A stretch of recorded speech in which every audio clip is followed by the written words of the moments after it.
Presentation intelligence is the art, science and practice of powerful presenting. And it's an integrated approach to presenting.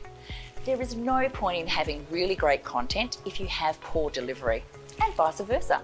Presentation intelligence is about getting your design, your content, your context and your delivery all integrated beautifully so you can get your intended message across. I'll talk about 3 core ones today, and they would be context, flow and emotion. So I'll start with context. Context is all about relevance. Your presentation must be relevant to this audience on this day and at this time. If your presentation isn't relevant to the audience, you're wasting your time and you're wasting your audience's time. The next one is flow. This is all about having a great structure. Many new presenters say a structure will restrict them, but it's totally the opposite. When you work with a really good structure, it'll actually set you free. And from an audience perspective as well, when they're watching a presentation and the flow is beautiful, it's a much more enjoyable experience for them. And the very last one, we'll talk about emotion. Now, emotion trumps logic. You need to touch their hearts as well as their head.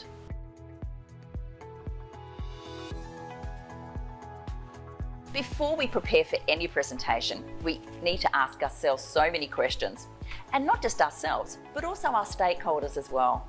And these are questions like, what is the purpose of this presentation? What are my key messages?